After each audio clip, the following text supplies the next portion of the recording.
to do, just sit for now. If I say clap, you clap. If I say tap, you tap. Okay? Let's see how fast our reflexes are. Clap, tap. Clap, tap. Tap, tap. Clap, clap, clap. Clap, tap, tap, clap. Okay. Now we do the opposite. If I'm saying tap, you have to clap. Okay? So it's tap. Yes. And if it's clap, then amazing. So clap, tap, tap, clap, clap, tap, clap. Okay, great. So we'll do one more round of this, but I'll be very fast. Okay? Clap, clap, clap. You have to do opposite. No, I can see people clapping, that's why. So that's tap, clap, clap, tap. Okay. So now, how many of y'all are okay with standing and doing something? No. Or you're going to sit and do? Okay, the majority will. We sit and do. So if I say raise your right hand, you have to raise your left hand. Opposite. We're starting with opposite this time. So right, left, left, right, right, left, left, right, right, left, left, right, right. Okay. So shall we start now? Are you all up? Or do you want to be more up? Ready? Can you clap? Thank you. Those who did tap were the right ones.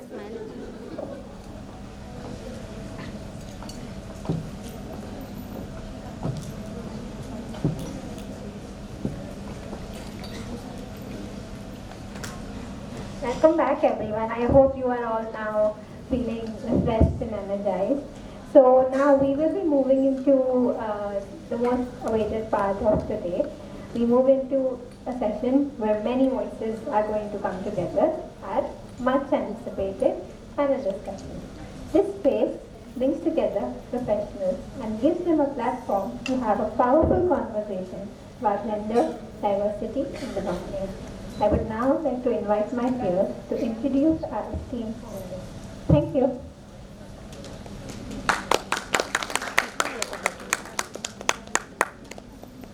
Hello everyone, I am Rinmay Joshi, currently pursuing my Masters in Counseling Psychology from MMP Shah College. It gives me a great pleasure to introduce a truly inspiring mental health professional, Mr. Aditya Garu. He is a dedicated queer affirmative mental health professional as well as a dance movement therapist with over 6 years of experience in this field. Apart from that, he is also a Kathak dancer as well as a choreographer and a trainer. He is the founder of Angikam Foundation, which focuses on creating safe, non-judgmental spaces for emotional expression through body, movement, and art. He has worked with a wide range of communities, from children in BMC schools, women in red light areas, and adolescents in shelter homes to LGBTQ plus individuals and adults dealing with anxiety, depression, and relationship issues. Please join me in welcoming Mr. Aditya Garu.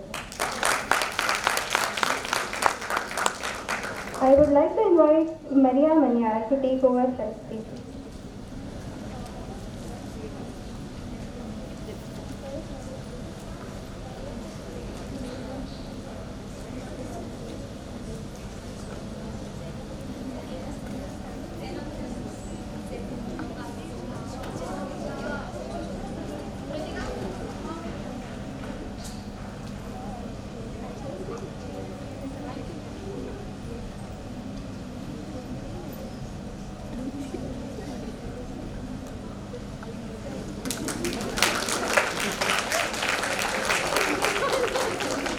I would like to call my peer, Devi Bhojani, to introduce our next panelist.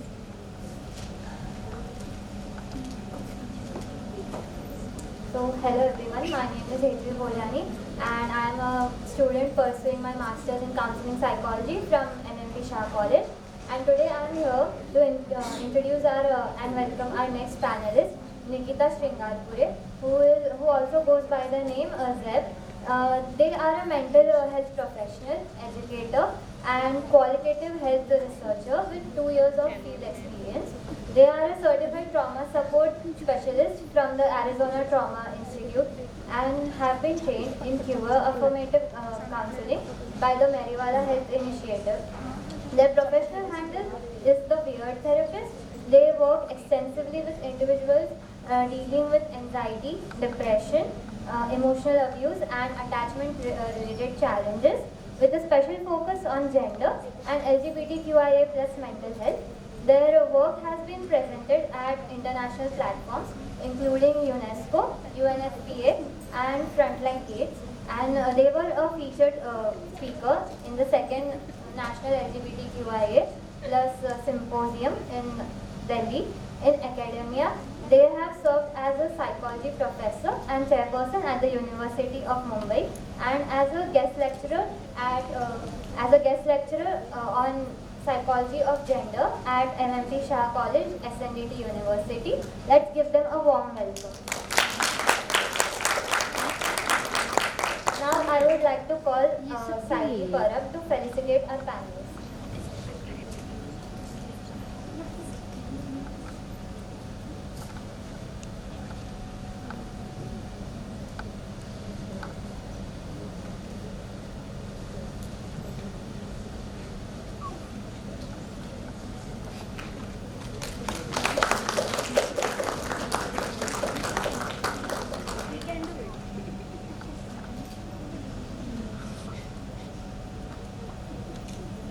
Now I would request my peer Ishita Chawda to introduce our next panelist.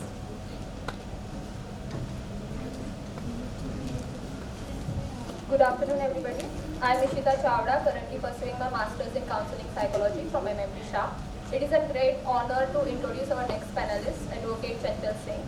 Her expertise lies in the legal field, and she practices it at the Bombay High Court, with regular appearances before the City Civil and Sessions Court, Small Forces Court, and various subordinates and tribunals across Mumbai.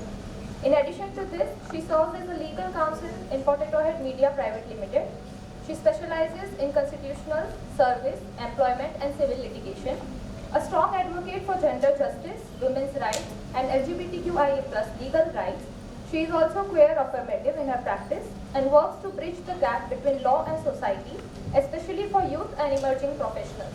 She has done her Bachelor's of Legal Science and LLB from the University of Mumbai as a university topper, and has spoken at various public forums and education institutions. She was honored Youth Lawyer Creating Social Impact on Advocates Day 2024, and also a contributor and mentor at Word Matters, where she leads informal trainings and writes on feminist jurisprudence and constitutional law, LGBTQIA+ legal rights. Let's welcome her from South. I would like to call Nazia Sheikh to facilitate Ms. Chantal.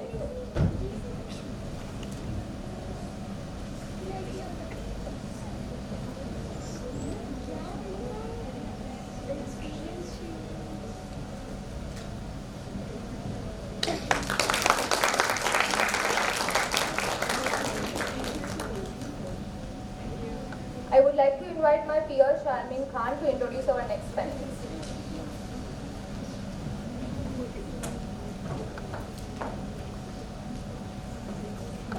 Hello everyone, I am Sharmin Khan, currently pursuing Masters of Counseling Psychology at MMP Shah College. I am here to introduce our next panelist, Mr. Ankit Iyer. Mr. Iyer is a creative and passionate copywriter with a strong love for storytelling. Over the years, he has worked in different roles, from writing content and handling social media to working in customer service and sales, gaining a wide range of experience. He has studied mass media in Mumbai and later went on to do his postgraduate diploma in communication studies from AUT in New Zealand. Mr. Iyer is not only skilled in writing but also in leadership. During his college days, he was a part of Rotaract Club, where he worked to build international connections and spread awareness about social issues. Today, he is here to share his valuable experience and insights with us. Please join me in welcoming Mr. Iyer. So now I call upon Ms. Alsamar Sheikh to felicitate Mr. Ray.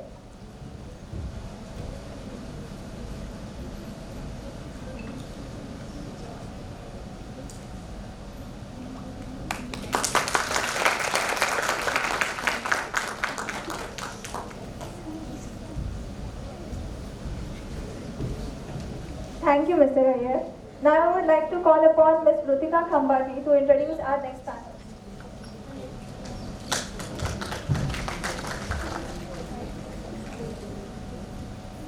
Hello everyone. My name is Rutika Khambati. I am pursuing Masters in Counseling Psychology from MMP Shah College. I would like to greatly introduce Susita Ravichandran. She is here representing Mantops. Mantops is basically an association in which Mantops believes that mental health is an integral part of overall well-being. Their mission is to empower individuals to take a charge of mental health by offering free and confidential emotional and psychological support.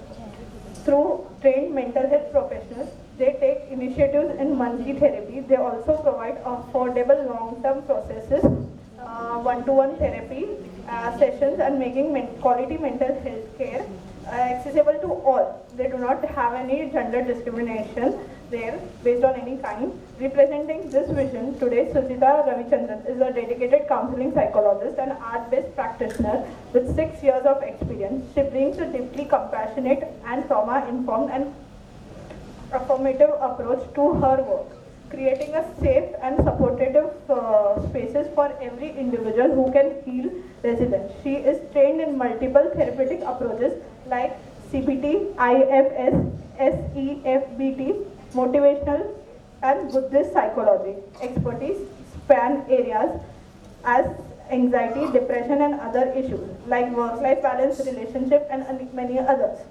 She has also worked in schools, NGOs and another group therapy sessions.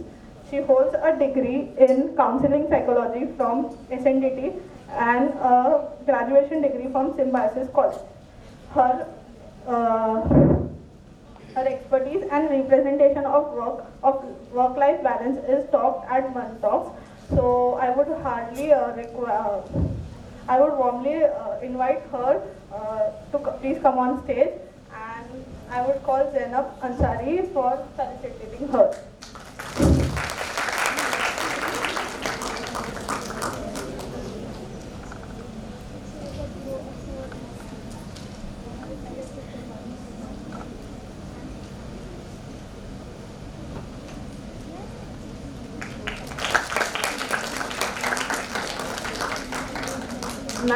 Now I would like to call my fellow mate, Faryad Naik, for further.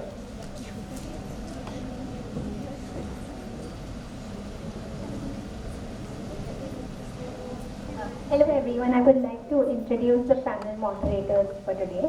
It gives me great pleasure to introduce our panel moderators. We are joined by Drashti Lakhani and Christina Chinnappa, who are pursuing Masters in Psychology from Srimati Manibel MP Shah College, and along with Fatima Jamali, who is a third-year BSc student specializing in human development. We are delighted to have you here today.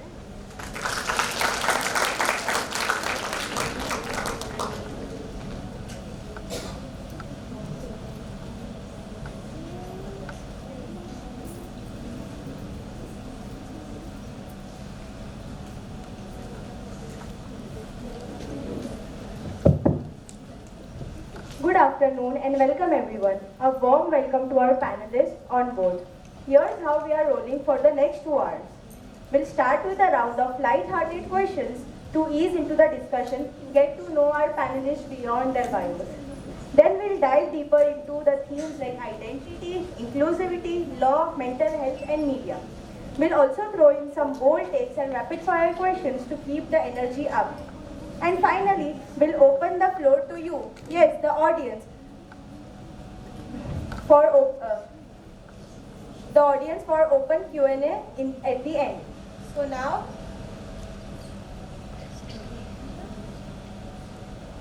let's get started with the first round, that is rapid fire round.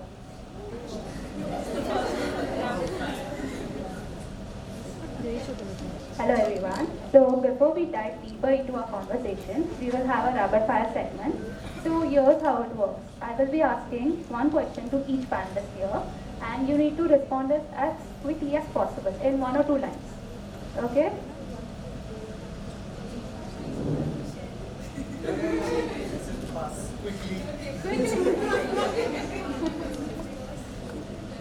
So let's get started. Yes? Okay. So one word that gives you hope. Queer. Nice.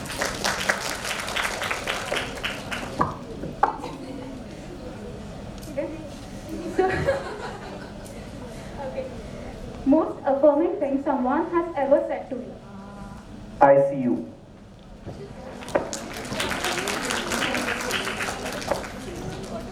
A queer icon you'd love to have a chai with or coffee. Lady Gaga.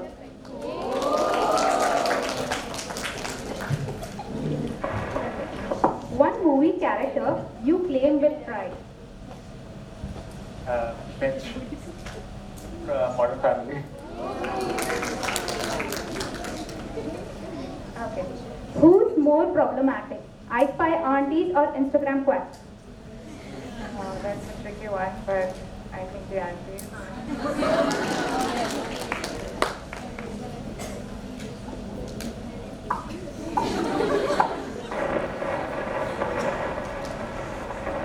One phrase you want people to stop using in the name of support.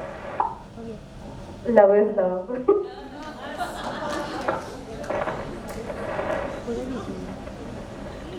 If you had to describe your personal journey with a song or a movie title, what would it be? Something to do with resilience. Think of a movie title, but yeah. A law you did rewrite overnight. That you rewrite overnight. Would like to. I wouldn't like from the scratch, but I would make a lot of amendments in constitution.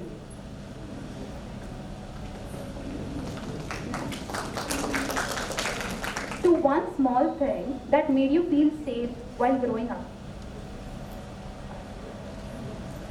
Ah. Yes. If there was an inclusive utopia, what's the first rule you did add there?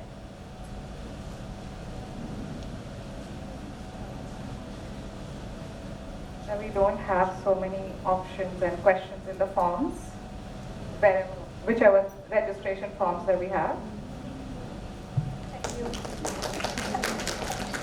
This was fun. I feel like they wanted to play more of rapid, like serious questions or deep questions. But now we'll be asking particular questions to particular guests. So I would like to start with Chanchal ma'am. What is the yeah? So what is the one law you believe that everyone should know because it can truly make a difference in their lives? Hello.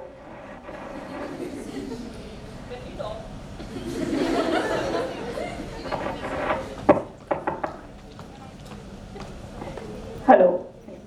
So when we talk about laws that people should be aware about, it does not come to any particular statute. It comes to as basic as fundamental rights. Because although we say, oh, fundamental rights, they exist, we have courts, we have everything, जिनको सबसे ज़्यादा ज़रूरत रहती है, उनके पास ही उसका access नहीं होता, उनके पास ही उसका awareness नहीं होता, and that is the point where the vulnerability lies of getting exploited.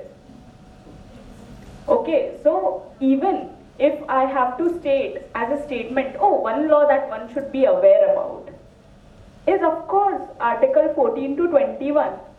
Freedom, right to live, freedom of speech, freedom of where you want to work, what rights you attain on your own autonomy. But that is not something people are aware. In a metro city, everyone is aware. A person who is getting abused is also aware. But is the person who is getting abused or is being discriminated have the access to it? So the question lies, how do we get the awareness and build the bridge to accessing it? Because even if we look forward to litigation or we look like put up sessions and stuff, okay, ho gaya, delivery ho gaya, courts aa gaye, can they afford? Because even if statutorily सब कुछ रखा हुआ है थाली में सजा के, but if you are not able to use it, क्या फायदा? If you are still controlled by certain subordinate components around you, तो क्या फायदा? तो more of, rather than law, it is more about, self-belief, independence, and not being attached to negative patterns, which is very prone to happen. Sometimes family isn't family. You are still very attached to them. You can't just cut ties. So it is about learning that detaching for your own self and growing is not you hurting them or doing something bad. That does not make you a sinner to live for yourself. So what people should be aware about is cutting through and getting out.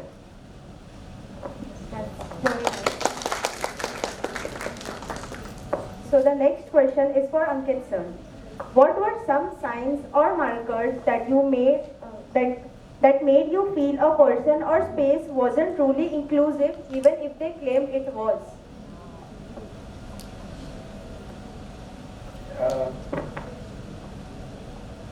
So not wrong. You're trying to understand people are trying to make you feel inclusive, but they don't mean it. Is that? They state that this school is inclusive, But you still don't feel it. So, science, I think for me, I realized it's the reactions people give at times. Like, it'll be blatant ignorance, or they'll not consider that. There are a lot of times you'll be, let's say, mostly I feel it's blatant ignorance. Ignorance is the main thing. They will. That's very rare that I've experienced it personally. If I could share a personal experience, although like I was abroad, I've lived with people who come from educated families. My roommates, parents have come over. They are educated. They've known about me. There have been times where all they were like, okay, we accept that you are that. But there have been those signs where I wouldn't say torture as such, but it'll be emotionally, they'll kind of be like, there were times they're preparing something in the house. I would be neglected of it.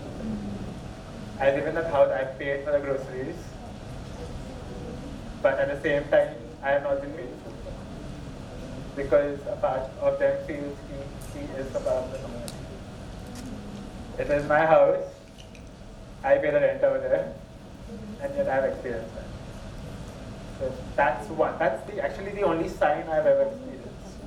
That's the only thing. I've been fortunate otherwise to have a very supportive, loving family.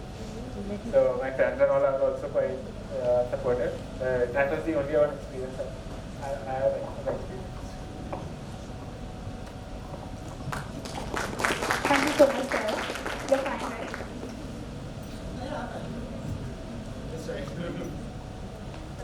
My next question is for Suchita ma'am. So, can you share what makes your organization, Mantalk, a truly safe space, not just for the clients, but also for your team members? And also, if you would like to talk about Mantalks a little bit more, we would love it. So, Mantalks is an initiative, a mental health initiative under Shantilal Shangvi Foundation, which is Mr. Dilip Shangvi's family foundation. He's the founder of Sun Pharma. So, of course, the process of starting Mantalks was in the works for a while, but actual implementation happened in 2020, wherein in the middle of the pandemic, we decided that at least telephonic counseling is something that's accessible across the board. So that's something we start with, and then we look into other initiatives that could help the community, could help the larger population. So we started with telephonic counseling, and then now we have email counseling as part of the services, and monthly therapy, which is a one-on-one therapeutic service, like long-term therapy, which is of course paid but under subsidized rates. Now, of course, Mantalks, in terms of its value system, doesn't just believe in providing mental health support through the practitioners, but also equipping people to take care of themselves or just have some sort of a buffer till they can access mental health help directly. As part of the same, we also create resources. We have a whole mindfulness program which makes resources accessible for people. We also create a lot of educative content. And we also now have started doing workshops and doing partnerships with different organizations within the field. So again, increasing our outreach within the larger population. In terms of making the organization more queer-friendly, I'll first talk about making the team, creating a more queer affirmative space for the team.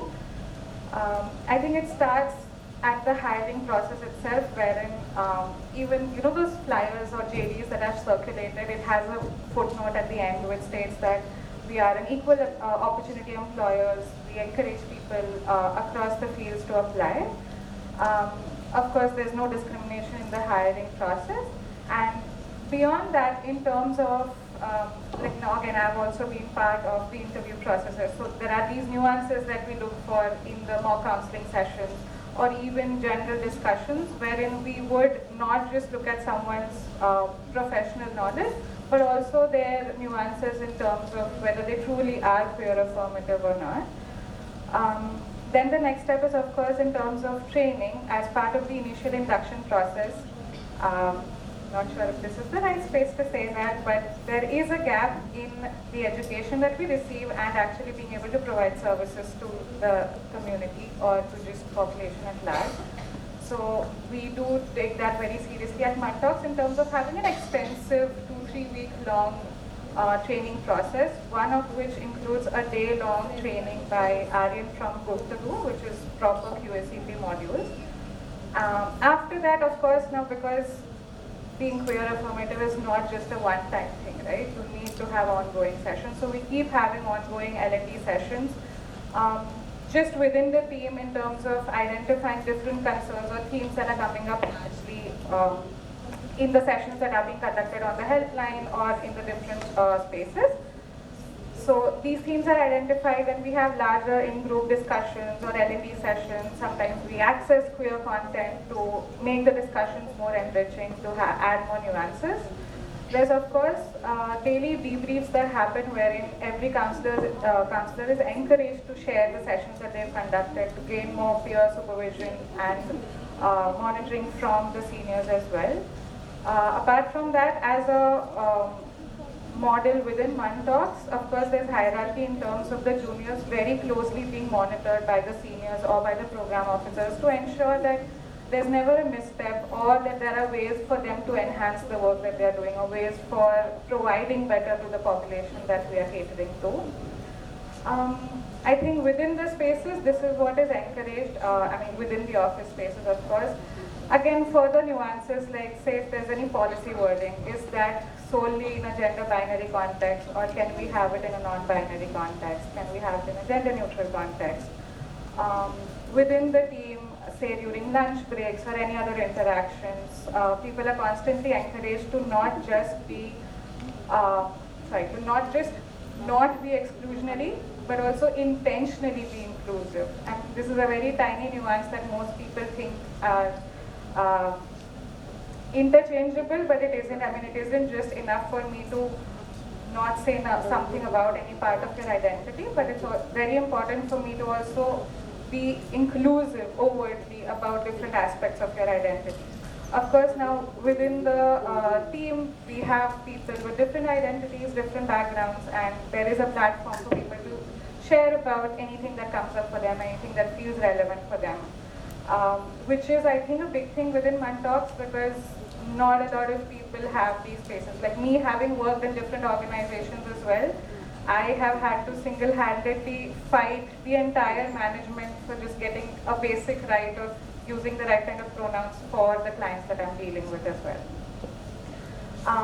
For the larger spaces, in terms of the population that we're dealing with, of course, we tie up with different organizations like MIST, Humsafar, Yariya, which are doing close work within the field to bring mental health awareness. Again, not as a commercial space, but more like outreaching to the community. We give platforms to different people from the queer communities to just voice themselves. And I think that's about it. Of course, the basic that I'm not really spelling out is having a queer affirmative approach, having a detailed understanding of the unique stressors that people from the community deal with while actually providing the services.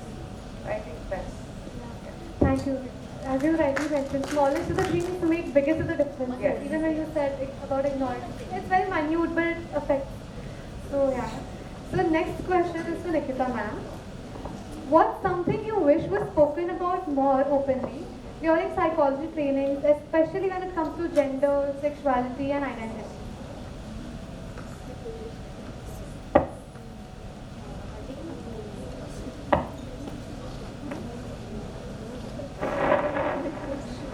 I hope, yeah.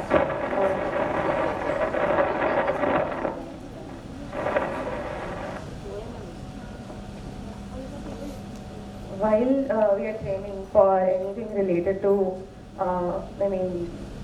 for mental health especially, I think since we are going to deal with population that is not going to be that, filtered out. You cannot choose who your client is going to be, or you cannot choose who the person sitting in front of you is going to come with what sort of issues. So I think one major thing that I think every institution should have by now, ideally, would be, a curriculum that is going to be focused specifically on gender diverse, gender diverse health, gender diverse curriculum in general. I think someone was talking in morning session also about sex education, how comprehensive sex education can be introduced in educational spaces from very early ages actually, which can make, I think, the process in general of coming out, of understanding sex, sexuality, gender identity is so good from the beginning, from formative years, that I think so many of us would not have struggled for so long to, come to terms with our identity. Or, the amount of bullying, the amount of, violation of rights that happens in educational institutions, starting from, I think, even the faculties, the teachers, the professors that are there. For so many of us, like talking from my experience as a therapist and as a teacher, I think I have seen so many of my clients and students tell me about how educational institutions were the first places where they were actually bullied by their teachers, by their, someone in authority position, telling them to wear the uniform, cut their hair a certain way. I think it starts from there, and it is not like it is something that you are shamed for. I think Meet sir today morning mentioned that how it is pride and shame is opposite. We were forcefully shamed into following these binaries in educational institution itself, apart from our home and everywhere else.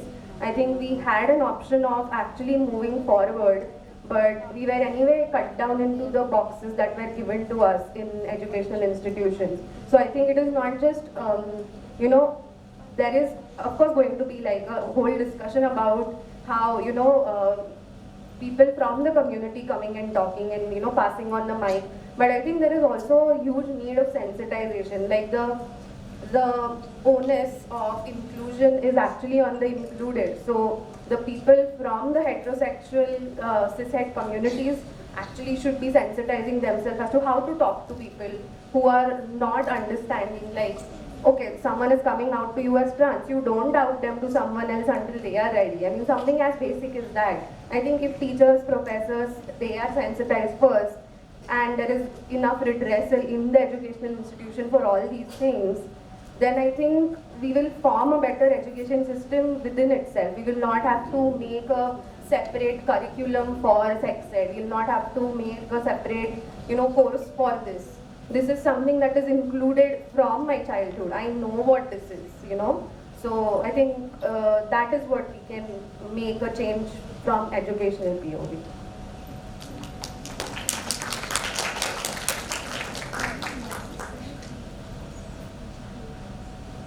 So yeah, as it is said that it starts from home and school is our second home in that way. So very well said. Thank you.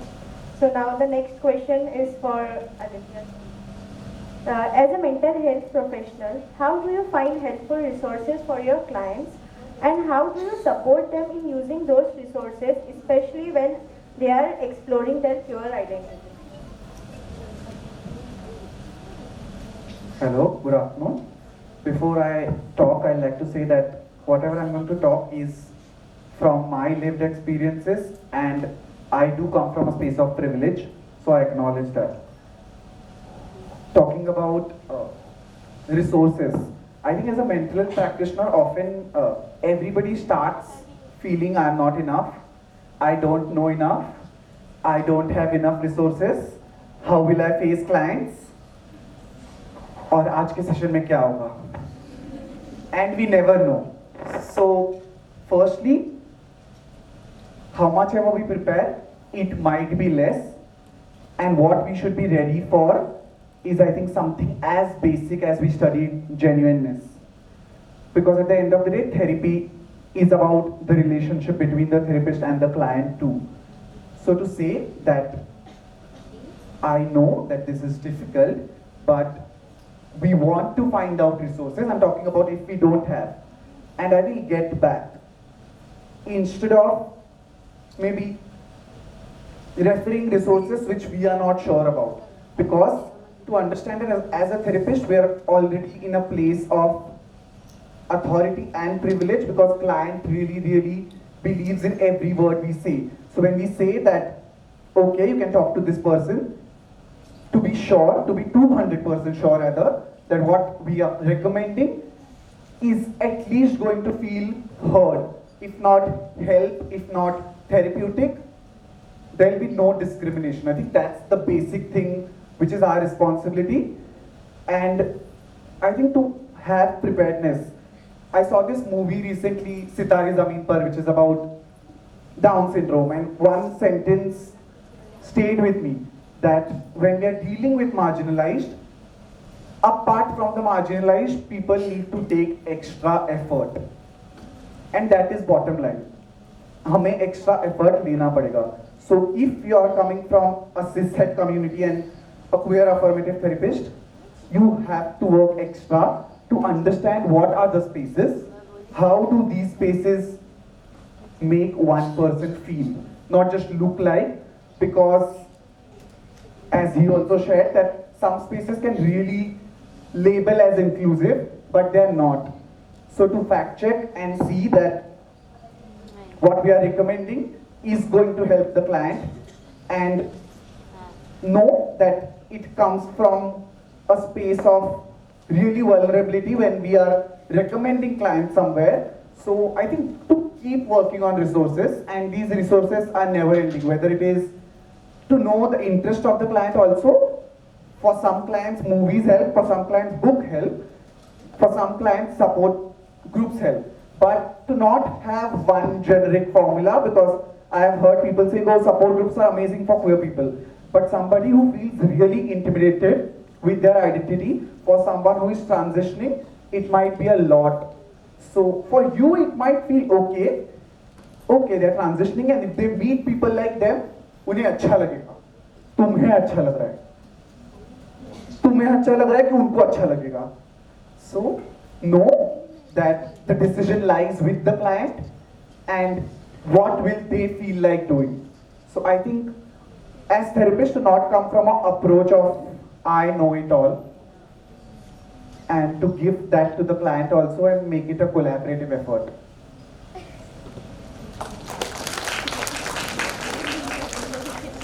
Hello.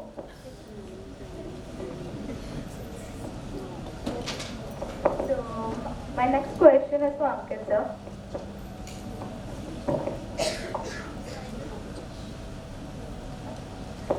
What's a small win or change that you have witnessed that gave you hope for more inclusive spaces or systems?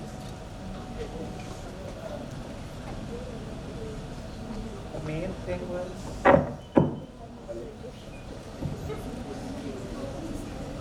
Can I be heard now? Yes.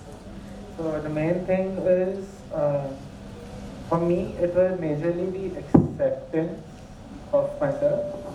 It took a while, but see, I come from a very privileged family, but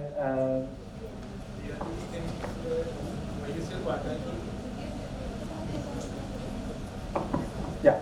So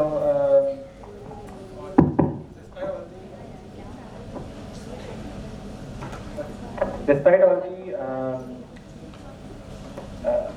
privilege and everything, I do suffer more. I think lot of us suffer with personal acceptance and coming over the getting out of the insecurities, and so I think a good 10 years का space में I kind of like over the period accepted myself, which did give me a lot of confidence over the period. Like I was somebody who was एकदम quiet and would not converse that much, would not approach anybody. 10 years later, I'm here in front of everybody talking. That's one thing which has given a sense key. And this is the second time I'm coming here. So the opportunity was given a few years back also. I was a small group of students. That was one first time. Like at that time also, I was not knowing what am I doing, like, why me, like. But then when you see like over the years, you pushed yourself, you got that confidence, you've been able to make a little change in people's lives. You might not know how important it is, but if it's anything, but then there are people who do interact with you who might take something out of that. And one more thing is that it's been 3 years since I run my own cafe. So from my aspect, it's been like I've had people from the community also who have worked with me. But as much as you would want to give opportunities to people, the sad fact is it's difficult. Like even if you do give the opportunities, it's quite difficult because you live in a society which is 2 steps ahead, 5 steps behind. So like I have been reprimanded so many times. Like sometimes like I'm a walking talking side back in my cafe. But there have been times I have to kind of tone down. I have to be like, no, I can't be as expressive because you never know who is passing by. There are a lot of things connected to it. Although it's my personal expression, I have a brand which is connected to me. I still have to be careful on that because I still have to be like I might have people from the community who are coming, and I've done that. Like we've had workshops, we've had psychologists who've done.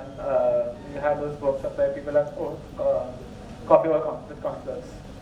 So I've done that at the cafe. I've done workshops which were curated by the queer people. Everybody was sitting. We were having a painting workshop. All fun. It was nice. Then there was one. We've done a flea market, which is organized by a queer person. So from my end, I have tried those things. Been to be able to give those platforms and everything. But there are still times where if you do go ahead with that, like I can't outright go and say we are. Like, although we are safe, coming to the first question. Although my cafe is a very queer safe place, it is inclusive of everybody. Like you come, you make your space, you make it your home. But you will still have to be careful of who is passing by, who looks at you, how people will, because you do not know how to react sometimes. So it's unfortunate situation. Like we are here trying to push things out, we're here to make an awareness of learning. But like I said, 2 steps forward, 5 steps back. It's a very long journey. It's a very long journey to take it ahead. But I think eventually there will be a point where this shouldn't matter anymore. But as of now, yeah, it does. It does matter because I don't think people from the heteronormative society will be like, "Unko fark nahi padega." They are not going to be bothered. They don't have to think too much. But coming from a space of from the community, you have to, how much ever you do not want to believe in it, you have to, you will be like, "Nahi, I have accepted it. We can do what we want. We have a freedom of expression, a freedom of speech." But then you cannot always just be like, go out there, outright there, be out there and tell, "This is me, face it, deal with it." There has to be a little diplomacy, a lot of diplomacy has to be done. So yeah, those points when you feel like, what is going on? But so yeah. हम होंगे कामयाब sir. So my next question is to Chinnappa ma'am. What's one collective dream you hold for queer mental health space in India?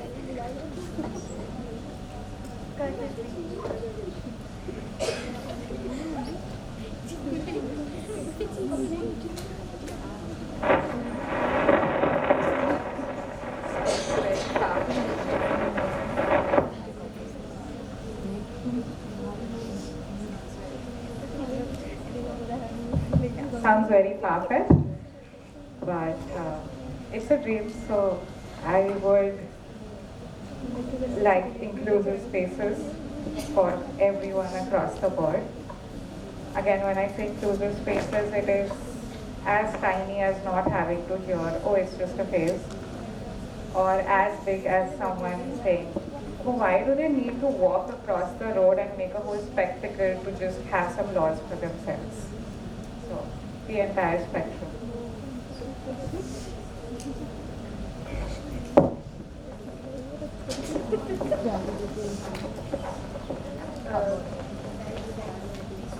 So the next question is for Chantana. When laws meant to support LGBTQ rights are rejected, what does that say about the gap between legal language and real inclusion? It says a lot. You want me to answer in one word or a few sentences? So see, like if I say where we actually stand in real standards. So when I was a teenager, I was like, "Oh Josh, बदलाव, journalism या law करूँगी, law किया." Okay, now we get into law school, we study all these laws, we study, equality, equity, reservation, rights, representation, everyone has a right. Okay, what do we assume? That any person who studies this, any person who practices it, believes in it? Yes, I was also as naive. Then I got into the practice. As an intern, not even as a practitioner, as an intern. And then I got to know, 99.9% are all homophobic. It is something that you don't do. भले सब लोग personally कर रहे हो, कोई बाहर नहीं बताएगा, सब अपनी हेटेरोनॉर्मेटिव शादी में खुश है. बाकी सब क्या होता है? अफेयर होता है. अफेयरों को थोड़ी ना ये सब बोलते हैं एलजीबीटी. सो एलजीबीटीक्यू प्लस कम्युनिटी का कैसा रंग बन गया था है in legal field is it is an affair. It is something you do for fun, and that is what it is cited in our judgments. We are given rights to be in relationship. Okay, if I be very frank, very raw in my language, we are given rights to have sex. Because even before striking down 377, it was all legal to identify how you identified. वो अलग बात है कि hetero लोग खुद को इतना entitle समझते थे कि आकर कुछ कर देते थे. पुलिस वाले भी बोलते थे हाँ सही है क्योंकि सब हेटेरो है, उनके हिसाब से नहीं चल रहा है कुछ तो गलत है. ठीक है, तो 377 स्ट्राइक डाउन हो गया. काफी लोगों को ये भी नोशन आ गया कि आप शादी कर सकते हैं. नहीं, 377 आज भी है. It is just that one clause. It says that consensual homosexual relationship is legal. 377 talked about unnatural sex. Unnatural sex has a lot of things in it. If you want me to be very frank, it is like human animal, inanimated objects, kinds of sexual abuses, and one of them was consensual homosexual relationship. तो उसे निकाल दिया गया है 377 में से. 377 आज भी है. हमें शादी के राइट्स नहीं मिले हैं, हमें मिले हैं सेक्स करने के राइट्स. ठीक है, तो इसमें जजमेंट में यही दिया गया है कि हाँ, now it is legal, we can have consensual sex. We applied for same sex marriage. Okay,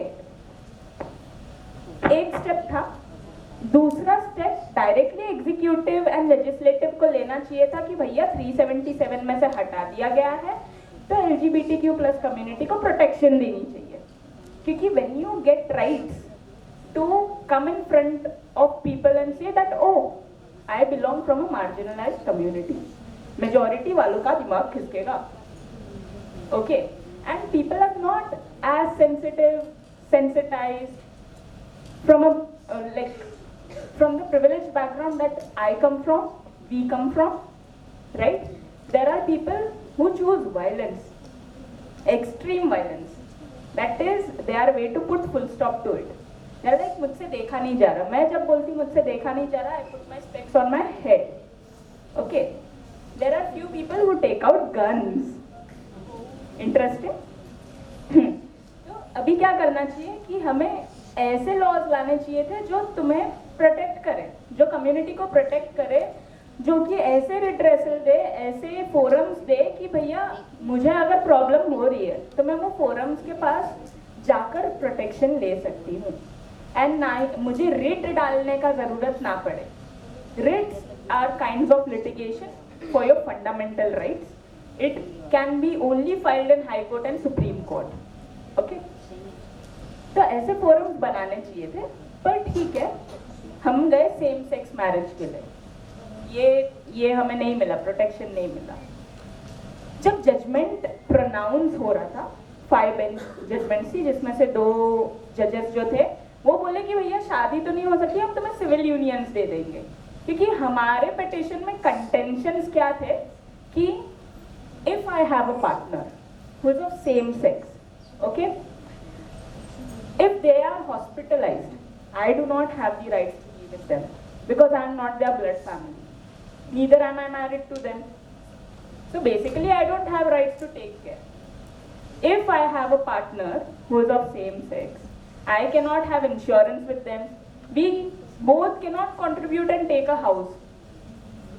अगर चलो theoretically contribute कर भी दिया हमने कि हाँ आधा पैसा इन्होंने डाला, आधा पैसा हमने डाला, घर ले लिया, किसी एक के नाम पे ही चढ़ेगा. तो दोनों का नहीं चढ़ेगा. कल को ब्रेकअप हो गया तो काफी बड़ी इन्वेस्टमेंट डूबेगी. ओके, ये थे. तो 2 जजेस ने क्या बोला कि ठीक है भैया, इन्हें कहते हैं अमेरिका में civil unions. Don't mind my accent, I am just a little sarcastic and funny that way. Yes, foreign countries में उन्हें बोलते हैं civil unions, where you don't particularly have to get married to stay together and have these rights. जैसे कि उसके लिए फिर बाद में हमने प्रपोज किया UCC. तो निकला UCC इंडिया का, रजिस्टर करो, तुम लिव इन पार्टनर के साथ हो, फिर तुम्हारा रजिस्ट्रेशन हम तुम्हारे मम्मी पापा को बोलेंगे. ओके, तो बोला सिविल यूनियंस मिलेंगे. बाकी के 3 जजेस ने क्या बोला कि नहीं भैया ये सब पॉसिबल नहीं है. प्रॉब्लम्स क्या साइड की कि लॉज बदलने पड़ेंगे, सोसाइटी इज नॉट रेडी, काफी उथल पुथल हो जाएगा सोसाइटी में अगर हम दे देंगे शादी के राइट्स. तो द क्वेश्चन इज, ये लॉज जब बने, क्या क्वीर पीपल तभी एग्जिस्ट नहीं करते थे? If you see the very first copy of constitution, in fact if you read about the debates, there is a whole like 4,000 pages का डिबेट ऑनलाइन. जब कॉन्स्टिट्यूशन बन रहा था तो there would be debates on certain topics कि उनके बारे में क्या लिखना है. तो डॉक्टर बाबा साहेब अम्बेडकर जी ने बोला भी था कि oh what about trans people. तभी क्वीर्स के बारे में इतना नहीं बोला था, बट ट्रांस राइट्स के बारे में बोला था. तो डिबेट में मेजॉरिटी ने कहा अरे एक दो ये ना गिन के, उनके लिए क्या करना है. सो अगर मेजॉरिटी नहीं है, अगर वो तुम्हें नहीं दिख रहे हैं, मतलब वो नहीं है. ऐसे कंसेप्शन के साथ हमारे लॉज बने. एंड कुछ लॉज तो एनीवेज कॉलोनाइजर्स के थ्रू आए थे, उनको तो वैसे भी हाँ उन्होंने उनका काम जो था उन्होंने किया. Alright. So my trail of thoughts. Wait. तो ये सारा साइड किया कि शादी के राइट्स नहीं मिलेंगे, ये सारे इश्यूज साइड किए. हमने उसके बारे में बात भी किया. तो ये सारे प्रॉब्लम्स को अगर अभी हम चेंज नहीं करेंगे तो कैसे चलेगा, right. If you are saying कि सारे लॉज में बदलाव लाना पड़ेगा, न्यूट्रलिटी डालना इतना मुश्किल हो रहा है, तो कब करेंगे. What was the second half of the question? Actually, repeat the whole question. When laws meant to support LGBTQ rights are rejected, what does that say about the gap between The gap is. There is no starting point. See, we call these judgments 377 being struck down for us a progressive judgment. Getting an inch of our right is a progress. Getting what we would have actually got when we were in the womb of our mothers a progress. An unborn kid has all these rights. A kid attaining 18 years of age has all these rights. But here are individuals in their 30s and 40s still wanting to protest, still needing to protest, still have to file all these litigation, crying, being under stress. Some of them taking such steps that no one should. We talking about gap, being still there, gap. We did not even start, we did not even come to the starting line as others. We are here. When we reach here, then we can talk about, oh, gap कितना है, progress कहाँ जा रहा है, नहीं जा रहा. There was this one conversation that I had as people who celebrate International Pride Month, June. So I was talking to this one peer of mine who is straight. Okay, so I'll just enact how the conversation went. Okay, so I'm talking about the Stonewall riot and stuff. Straight pride क्यों नहीं होता है? अच्छा straight pride ठीक है, कर लो, क्या करोगे उसमें, क्या करोगे. हम भी अपने अधिकार के बारे में बात करेंगे, हम भी नाचेंगे गाएंगे. मैं कहा ओके, कौन से अधिकार तुम्हें नहीं मिले हैं, कौन से अधिकार. नहीं, जो मिले हैं उनके बारे में भी हम सेलिब्रेट करेंगे क्योंकि हमें राइट्स तो मिले हैं ना. This person has the audacity. ठीक है, करो प्राइड सेलिब्रेट करो, फिर जैसे हमें मुंह पे जूता पड़ता है राइट्स के नाम पे, हम तुम्हें भी जूता देंगे. The person stop talking. My language was totally out of vengeance, please इसे पर्सनली ना लीजिएगा.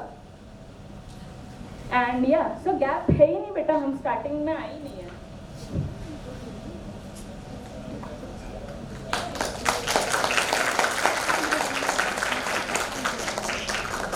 With regards to the same-sex marriage family,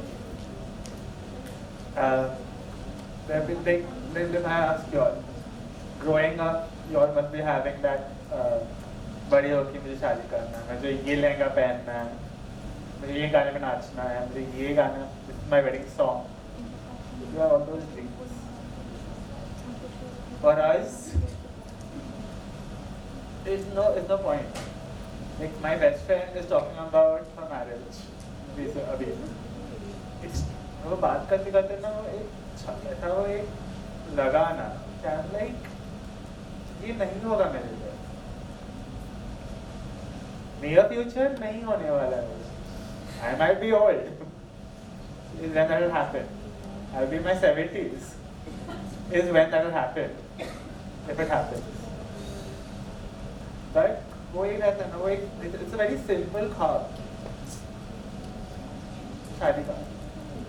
There's a lot of it's a very controversial topic with marriage of recent days, with the divorce rates increasing. But the basic sanctity of marriage, everybody has that right. Feeling मुझे बड़ा होना, I want to settle with one person. It's a very basic thing. We don't have that. Like, वो एक with your rut of life, right? You go on, ये after this point in my career, यहाँ पहुँचना, ये पहुँचना.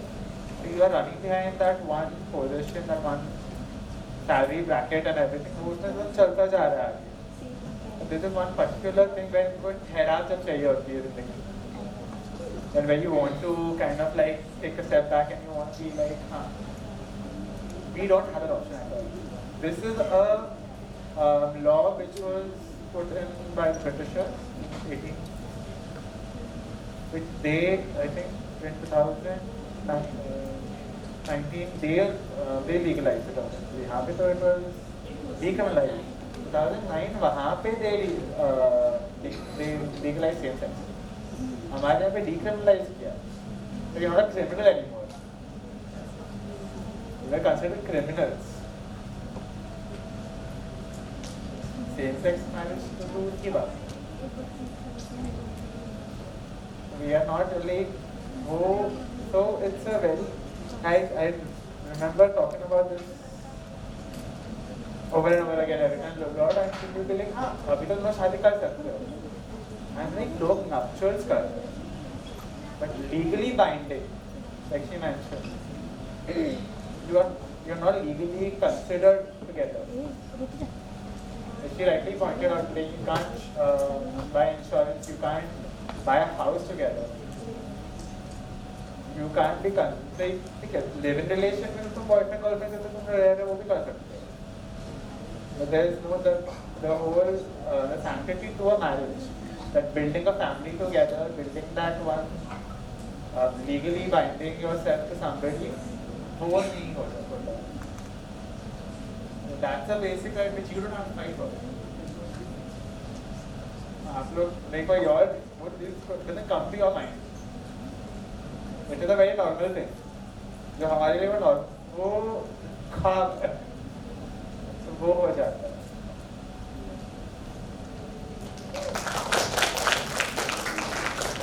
Thank you so much. So now the next segment goes where it is power of one. So we ask you questions like if you give one message, one initiative, something just one. Okay? So the first one is for Nikita ma'am.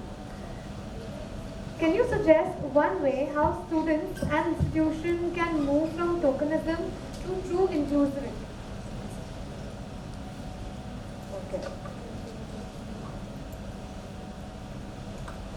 I think true inclusivity is, we are talking about it, like I think it is a very radical term that we have sort of come to understand it in a very smaller, I think we just come back to that DEI sort of a hiring or DEI sort of a looking at things that okay, we have, you know, like 2 or 3 people sitting over there who are from the queer community, or you know, we sometimes, like I was saying, that you know there is one guest lecture that is there sometimes, and that is considered to be enough of training. Then I think that in itself is somewhere sort of some failure. I think it is a systematic failure. It is not like one institution that we can just pick out and be like, okay, you should do something. The educational institution is also a part of a larger system that we are talking about. So it would be a little far-fetched to say that okay, only some change in education system will you know, actually help to move this forward, take few steps forward. It will have to be from एकदम root से start करना पड़ेगा, that we'll have to, you know, start from there, that okay, you know, if someone is actually not being normative, then what is the sort of redressal that we are talking about? Like I was saying, if there is something that is going wrong, what are we doing about it? Are there any consequences that this person is facing? You know, to make it inclusive that way, if we are saying that we want to make a space inclusive, I mean, we can start with very simple things, you know, like let's say, you know, I think gender neutral washrooms are, I think, the most talked about. Everything people talk about making gender neutral, but I think we are missing sometimes the point of making everything neutral also. Like, is it helpful if things are becoming neutral? Is it actually safe if I am saying that, okay, I want a gender neutral washroom in every space that I go? I think that is also a way of making it a token, right? That just because I have a gender neutral washroom in my office, does it make my office actually inclusive? Does it make my space actually inclusive? If I am coming out to someone, if I am telling my colleague, my peer about anything, is it received well, or behind my back it is still like a topic of discussion? Because at the end of the day, the thoughts are something that are still there.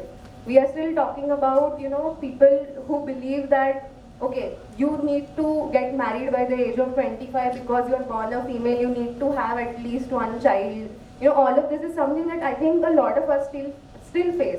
And I'm still talking about very much of a urban setting like Mumbai. Very privileged setting, very educated people who are probably, maybe I'm not even the first generation who's doing my graduation. Even my parents have also done that. I know people around me who have done that. And still we are, you know, in the same familial background that, okay, settling down is equal to having, you know, a husband, a child, a house of your own. And, you know, all of those things are so ingrained into most of us that I think unless and until this thing doesn't change from the roots of it, only education system cannot make a whole lot of a difference. Because I think Dr. Avinash was saying, right, that when they say sex ed, parents themselves are like, okay, no, we don't want to send them to sex ed, we don't want them to learn about sex. Because anyway, it is such a taboo topic we are talking about. I was doing a research study for my thesis back in my master's about how inclusive sex education can help, how comprehensive sex education is needed. And I was trying to take interviews of people who are older than 30, 35. I had picked them up so that, you know, I was trying to understand that, you know, if you were having the access of internet like we had, would you actually come out earlier? Like, vocabulary is missing. Many of us did not know, you know, what gay meant, what lesbian meant. I think we were talking some time ago that, you know, we did not know gender fluid was term until we actually grew up to be in our 25s. And we were like, oh, gender fluid is a thing. So if these guys knew, would they actually come out earlier? And I had like in-depth interviews with so many of them. Most of them were like, okay, if we knew these terms, if we knew and if we had better access, maybe it would still be difficult. It will not make things easier for me, but at least I know the language. At least I know that, okay, it is a thing that exists. It is not something that I am going through alone.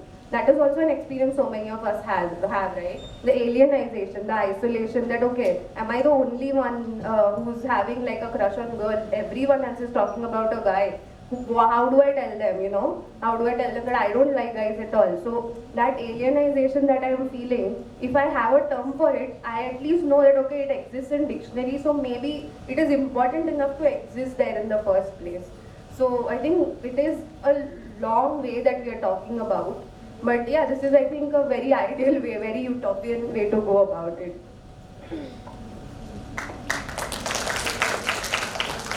Next one is for Aditya, sir. What queer affirmative practices do you personally incorporate in your work beyond therapy? Any one of them, one which works the best or something that... Okay, so as the introduction said that I am also a dancer and a choreographer, so I think psychology and dance were two things that were, you can hear me, part of me, and I was wondering how can I integrate both. Long back there was not much awareness about art-based therapy and dance movement therapy to be specific. So I did my dance movement therapy from Tata Institute of Social Sciences, and I think there is a lot when we talk about working with queer affirmative therapy. First, to understand what harm can the neutral approach cause. Because we talk about neutrality, नहीं हम सब clients को equal ही treat करते हैं। Equal उनको treat करेंगे तो वही सेट जो इक्वल है। पहले there is so much systematic inequality कि पहली बात तो इक्वल ही नहीं है। दूसरी बात, when there are issues the client bring in, to understand that it is not just individualizing the issue but to see it as a systematic failure, क्योंकि at the end of the day they are inside the system which is made to support, encourage heteronormativity. So उनके लिए कोई जगह ही नहीं है, खड़े रहने की जगह ही नहीं है, और हम बोल रहे हैं हम सबको इक्वल ट्रीट करेंगे। So to first understand that neutral approach is also very harmful because there are multiple stressors, like सबको क्या क्या स्ट्रेस है, अभी करियर है, शादी है। Tell me one thing, how many of you have thought मैं मम्मी को जाके बोलूंगी कि मुझे लड़के से शादी करना है? So when are you coming out? Not planning to come out? Wow, that episode is not there in life. So to understand that there are so many, this is just one, but there are so many unique life stressors, and these stressors are not ones. Trust me, I had a client who is 52-year-old and he is still coming out daily. Why? At 52 he visits a shop, they ask, oh, आपने शादी नहीं की? No, I am gay. Oh, so the coming out didn't finish when he came out to his parents, or started when he came out to himself, but it is every day. So that's a lot. And because of all these stressors, your relation with your body, first your relation with yourself, and then relation with your body becomes very different. And I'm not even talking about gender dysphoria here, just with sexuality, the way you start looking at your body is so different. You look at it in the mirror and you don't like yourself. Why? Because this body is not attracted to the opposite sex like all people I know. And all people I know because there is so much invisibility. Because I've heard so many times that community, these people, they are here. We are dealing with humans. And maybe they are not out right now, but it is your friends, it is your family, it is your relatives. कोई alien नहीं है जो बाहर की दुनिया में है, वो हम सबके आसपास है, but still invisible है. So now a body which is going around but not seen the way it is. Imagine, Mr. India permanent. Now you want to show yourself, you want to show love to your body. Very difficult. And that is when I started realizing the psychosomatic effects of invisibility, the relation with your body. And that is where movement therapy came in picture, where we spoke about, okay, all these stressors, how are they affecting the relationship with the body, and how can we help? Because at the end of the day, dealing with just all the things we have learned, CBT, TA, RBT, is not enough. We have to realize that there is more. There will always be more, and it depends from person. At the end of the day, the person sitting on the other side needs to be seen, and to be seen doesn't need DSM-5 का module. उसके लिए लगता है empathy, and empathy के साथ approaches which will help them individually, right? So maybe we don't understand what a body can do, something called as body memory. The way we hold memories from our childhood, we were talking about child sexual abuse that happens. So much already stored in the body, and body doesn't know how to pull it out. I'm personally a dancer, and trust me, I had horrible relationship with my own body, because dancers use their body as an instrument, but an instrument which is like फट जाए फिर भी तुमको करना है. And that is not a healthy relationship with your body. You are not even listening to your body. So listening to people, listening to therapists सब बाद में आएगा. पहले can we listen to what our body is telling us? Thank you. And I think when we speak about listening to our bodies, it is very necessary that we are ready to hear it out. And to ready to hear it out, we have to give that time. So I think that is what dance movement therapy comes in between, and I think that is where I feel the whole aspect of mind and body at the end of the day is connected. We cannot deal only with one approach. Thank you so much. So now we want the audience, if you all have any questions, then it's open for you all to ask them.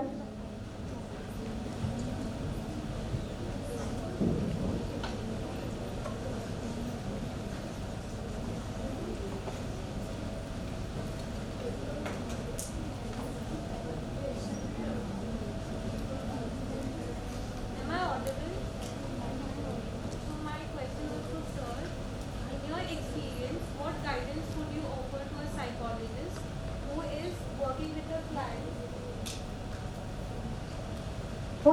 with a client who holds strong negative or even hateful views towards the community, and how can we as psychologists approach this ethically and constructively while maintaining professional boundaries and ideally encouraging some degree of empathy in them also towards the community? Yeah, if I understand the question well, it is about someone who already holds homophobia. Yes.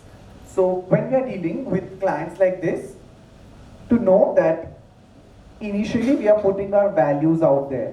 Because as I said initially, it is a relationship between the therapy and client, and the value system has to be there. Now, not every time it is necessary that your client's political views or other values match with you, right? But there are certain things that are non-negotiable. But to be dealt with sensitivity, because we are dealing with humans, and while dealing with humans, the cancel culture doesn't work. So, putting it, give me a minute, I have lost the track. Yes, so I think dealing with humans, you need to, when we talk about empathy and making them realize where they come from, we need to first realize that it has to start with how, as therapists, how comfortable are we? And to put it out there that maybe you're talking about your hatred towards the community, and I work with this community and I feel empathetic towards them. So this is not something that I will encourage in our sessions. So first is, as therapists, being honest with them so that the relationship goes forward, and then if they are willing to listen, then to make sure there is some education. Because hatred, fear comes from what space? It comes from not having awareness. We were so scared of COVID, we didn't know what it is. Now we know how to deal with it, we are fine. We are sitting here, right? So I think when it comes with not just queer identities, but even gender issues, if your clients come from a generation where it was not at all a part of academics, then there is no knowledge. So psychoeducation plays a huge role. And again, psychoeducation from a place of empathy. How does that look like? To not say, मुझे सब पता है, मैं तुम्हें बता रहा हूँ, भी सुनो. Basic rules what we have learned, I understand. You feel this because it was never been a part of your syllabus. But maybe this is what is you need to be educated about. So I think just that psychoeducation can help a lot. And be patient with your client. At the end of the day, they are people who are around us, and we cannot blame them 100%. But yes, we cannot even leave it at what it is, right?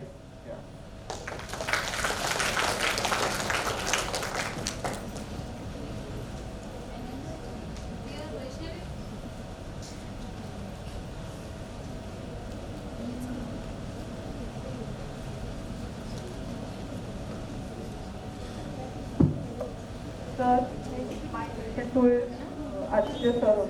Sir, you talked about dance movement therapy. How to start with that therapy? What is the supplies I got to know today itself? Okay. So dance movement therapy is a psychosomatic therapy which brings and builds upon mind and body connection, right? So when we talk about dance movement therapy practitioner, it's a diploma that Tata Institute of Social Sciences does once a year with around 28 students, and it's a regular process of interview and things like that. But just from the field of psychology to understand dance movement therapy, not everybody needs to be a practitioner, but the first question that was asked to me about resources, to read about how our mind and body is connected and what are the small tools that we can use.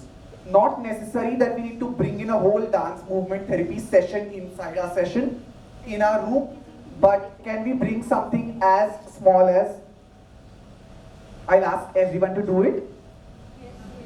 We are talking about relationship with self, relationship with body, queer identity, gender.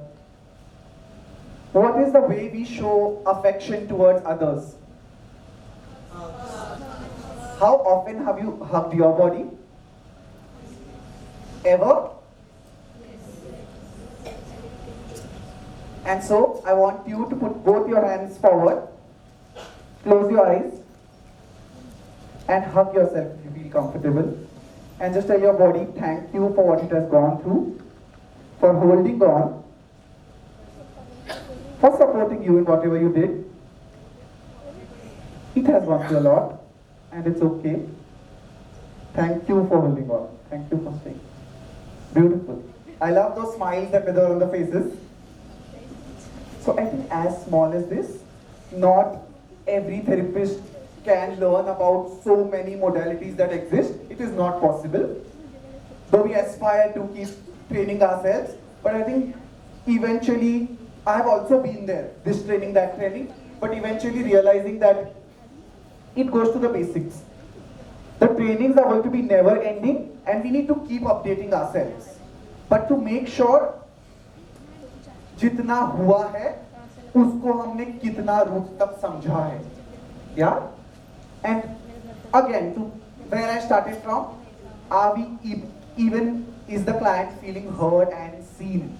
उसके लिए हमारी body present होनी चाहिए. Yeah? So just a basic rule that I follow after session is, how am I feeling in my body after the session? Is there discomfort in my body? And to observe what is happening to you as a therapist. Because when we are dealing with clients, it is not just about them, but our things, our counter transference also, which can play a huge role. So I think to look at your body also, to take care of your body, and then create that space where you can facilitate. I hope I answered it.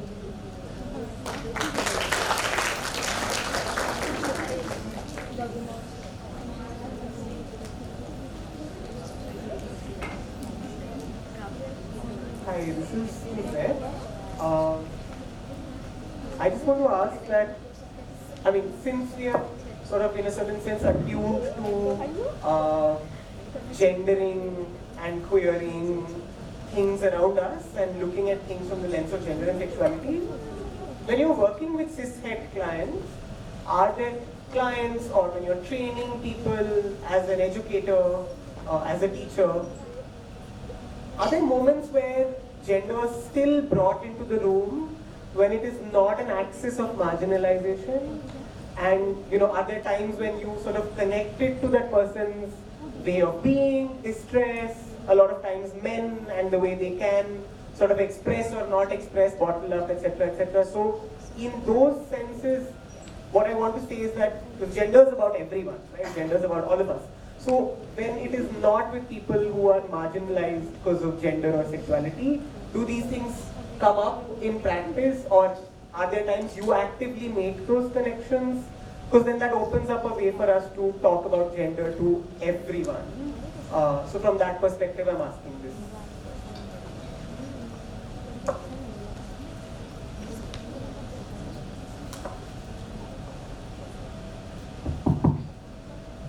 Okay, so if I'm getting your question right, you're talking about when genders enter the room, even though it is not the main point of discussion, it seems to enter the room with session or training, right? Yeah, and I think that happens very often. That is very true because even if we don't want to, sometimes we want to be very, move beyond binaries. I think we are looking at it from our standpoint, and I think my queer affirmative training, my queerness, I think comes so much in the way of that I sometimes forget that there is an entire world which is still cishet, which is still like probably, not even looking at all of the issues that maybe I am experiencing day to day. As a therapist, as someone who's just someone who's queer, even if I was not a therapist probably. So I think I just forget the fact that cishet people exist so much that I think I have just collected a lot of students and clients who are coming from similar backgrounds, and I think I don't know if other therapists also experience this, but you end up having clients who have similar backgrounds, similar clients like you, and I think that does end up affecting you so much that someday that you meet a cishet person and they just talk about certain issues, and then it's like, oh yeah, okay, this this is something that I had forgotten exists, because I mean this is something that happens I think a lot of times, that they are talking about very gendered, very patriarchal ideas, and I have to sort of unlearn then my queer affirmative lens altogether, and I have to be like, okay, my queer affirmative lens is there, and it is I think that is something that I have learned to just use it, like my neurodivergent affirming lens, queer affirming lens for all my clients, all my students, regardless of where they're coming from, because I think that will never be a loss to them. It will always benefit the people who are coming from the margins, but it will never be a loss to already included people. So I keep the lens. So sometimes you really have to actually remove it and be like, okay, yes, your issue is very much related to, this one specific client's history that's coming to my mind is also someone who was planning on getting married and having very very cishet marriage related issues where, we are talking about how to convince each other's parents, they're having fight about where to get married, and all of the things coming up in session, and I had to really, think twice and be like, okay, yeah, this is something that I have to unlearn sort of my, baby gay years and go back and be like, yeah, when I used to be straight, this was also, like, I used to think that I am straight. This was also something that I used to think of, okay, now tell me. Now I have to sort of, now I'm able to empathize with you a little more. So that I think happens quite a lot, and that happens I think with all of my training also sometimes, that many of the students who are wanting to learn, they are not always looking for having that queer affirmative lens, which is sad, but which is there. Some people are just not willing to learn it. They are like, okay, I don't want to, probably this is not my niche, and I respect that. Okay, this is not your niche. If they come, I have that in my curriculum, so I've learned it. Thoda bahut I know kya hota hai. So if needed, I'll just refer them out. I'm not uncomfortable, but not my favorite thing to do. So I have to really just, take a step back and be like, okay, what you do, like you do you, I am going to be here if you need my support. But this is only like, I can only help you till this point. I cannot like make the horse sort of drink the water, that sort of a thing. That makes, I hope I answered your question. Thank you. Thank you so much. We would love this panel to go on and on because it's super fun and interactive, but So further questions can be addressed to them in person while the high tea time. Okay. So hello one and all present here. Myself Aksa Sayyad, currently pursuing BSc in Human Development from Dr. BMN College of Home Science. I am here to give a vote of thanks to all the panelists present here. Okay. We extend our heartfelt gratitude to all the panelists present here.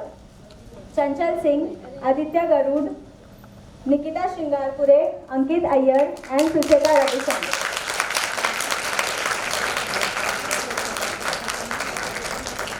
Thank you for your valuable time, thoughtful insights, and meaningful contribution to the panel discussion.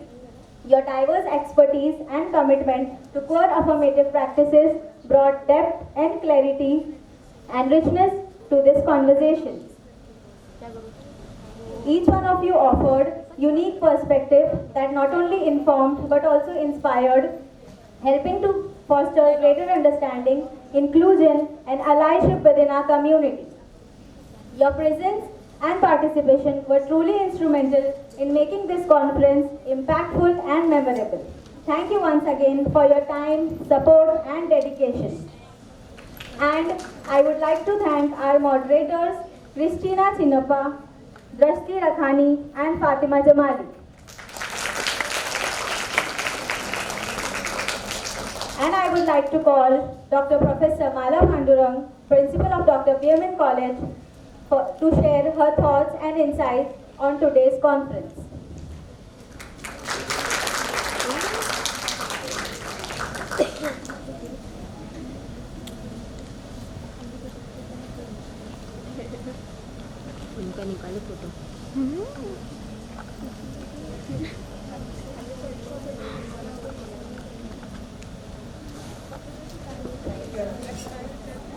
Good afternoon to everyone. The young compare invited me to share my insights. I think I am the one who has received a lot of insights. I apologize that I have not been here the entire day. But the time that I came in and I went out, I have realized how important it is to have a space like this where conversations can start, and hopefully just a starting, conversations can keep going. So for that I would especially like to compliment our young faculty, Fatima, Ms. Fatima and Ms. Vedasri, and their team, very young, to me, two very young staff members who have taken a very proactive initiative and perhaps introduced this kind of concept for the first time. We've had smaller conversations, but it's a sign of growth that we are expanding the conversation to the students who are here. As an institution, we always believe on campus in diversity and in inclusion. We also pledge allegiance to the Constitution of India, which says that we all have the right to be, we all have the freedom of choice. So let us continue to pledge our allegiance to the Constitution and to remember that diversity and acceptance means accepting a fundamental right of choice and a fundamental right to be. Apart from that, I don't know, we have Generation M and Generation Z. I don't know what my generation is called. Okay? I'm sure for the youngsters here, we are Generation F, the fossils. Okay. But for my generation, these were things you never talked about. You didn't voice it out, you didn't talk about it, and I think it's a positive change. The dialogue is happening, spaces are opening.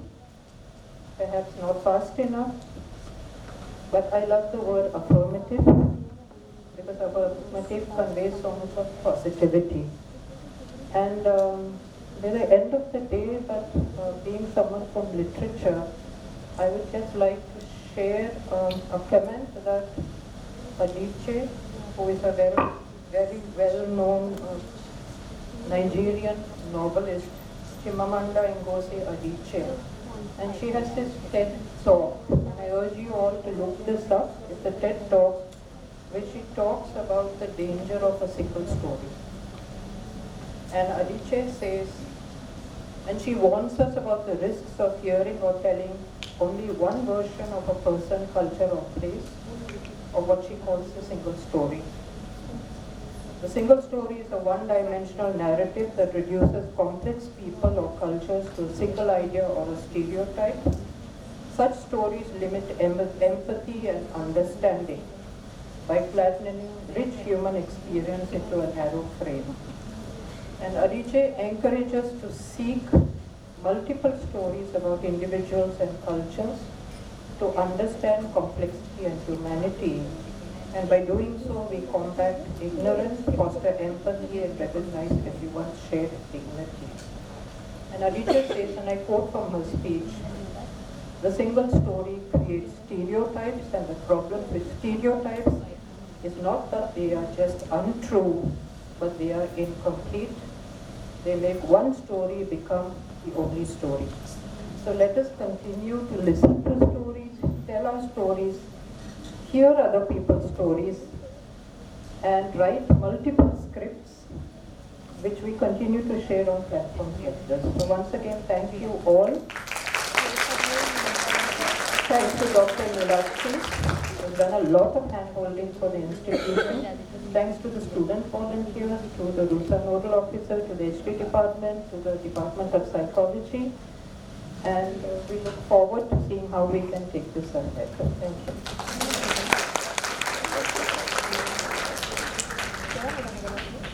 Thank you, ma'am. Now I would like to call Ms. Fatima Fanuswala on stage.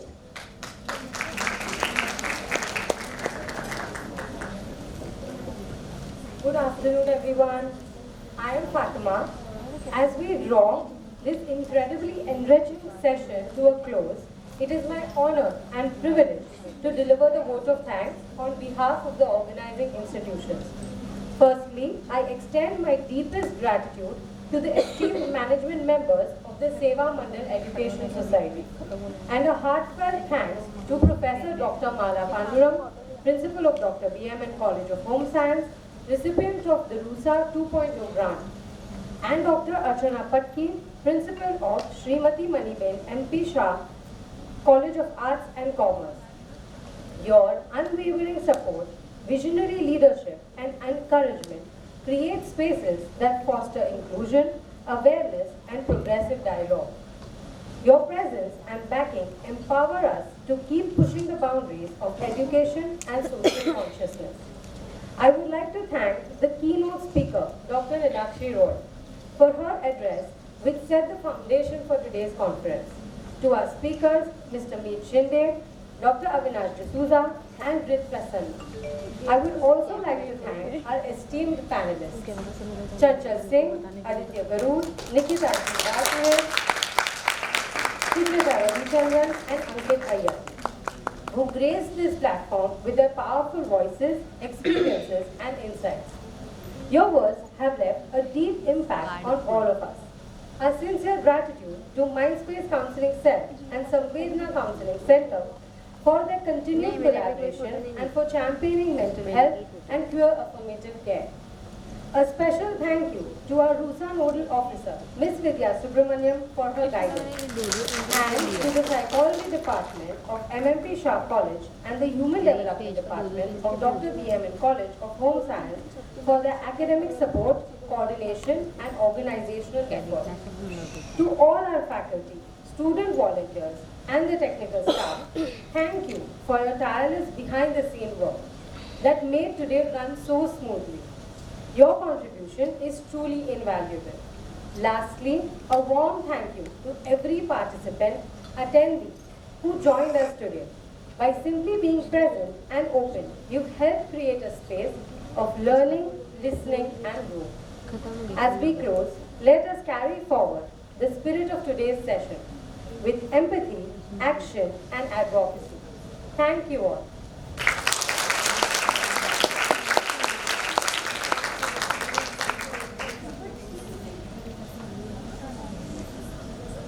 We can all move outside where the tea and snacks will be served. And the certificates can also be collected from there once you sign in your name in the registration sheets again.